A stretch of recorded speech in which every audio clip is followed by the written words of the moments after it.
Hi friends, welcome back to our channel Divya's kitchen and blogs. ముందుగా అందరికీ శ్రీరామనవమి శుభాకాంక్షలు.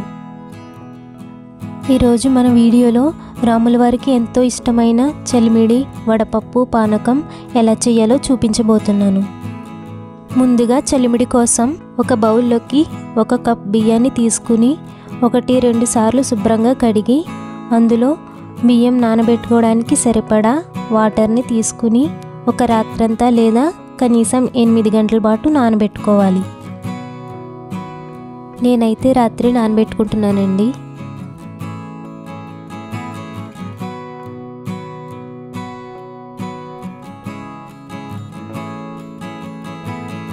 చూసారుగా, మార్నింగ్ అయ్యేసరికి బియ్యం అనేది పూర్తిగా నానిపోయింది. ఇప్పుడు ఒక బౌల్లోకి నానబెట్టుకున్న బియ్యంలోని వాటర్ అంతా పూర్తిగా తీసేసుకోవాలి.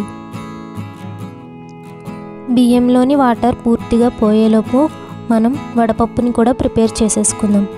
బౌల్లోకి 1/2 కప్ పెసరపప్పుని తీసుకుని అందులో పప్పు నానబెట్టుకోవడానికి సరిపడా వాటర్ని తీసుకోవాలి. పెసరపప్పు నానడానికి కనీసం గంట సేపు అయినా పడుతుంది.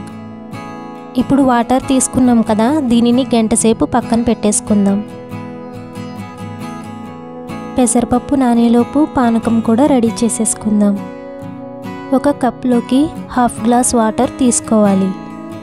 ఇందులో 1/2 కప్ బెల్లం తురుము కానీ బెల్లం పౌడర్ని కానీ తీసుకోవాలి. అలాగే కొద్దిగా మిరియాల పౌడర్ని కూడా వేసుకోవాలి. బెల్లం పూర్తిగా కరిగే వరకు బాగా కలుపుకోవాలి. చూసారుగా, బెల్లం కరిగిపోయింది. ఇప్పుడు కొద్దిగా ఇలాచీ పౌడర్ కూడా వేసుకుని మరలా ఒకసారి కలుపుకోవాలి. అంతే అండి, పానకం రెడీ అయిపోయింది. ఇప్పుడు ముందుగా నానబెట్టుకున్న పెసరపప్పుని తీసుకోవాలి. పెసరపప్పు కూడా చక్కగా నానిపోయిందండి. ఇప్పుడు ఇందులో వాటర్ని పూర్తిగా తీసేసుకోవాలి. వడపప్పు ప్రసాదం కూడా రెడీ అయిపోయిందండి. ఇంకా లాస్ట్ ప్రసాదం చలిమిడి.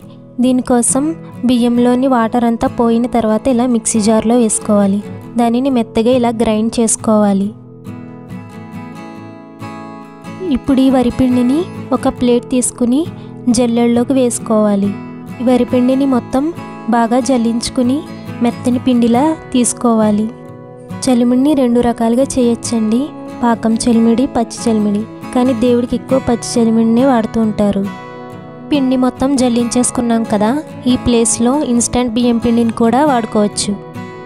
ఇందులో 1 కప్ బియ్యం పిండికి 1/2 కప్ బెల్లాన్ని తీసుకోవాలి. అలాగే కొద్దిగా ఇలాచీ పౌడర్ని కూడా యాడ్ చేసుకోవాలి. ఇప్పుడు బాగా కలుపుకోవాలి. ఈ పచ్చి చలిమిడికి బెల్లం ఎక్కువ పట్టదు.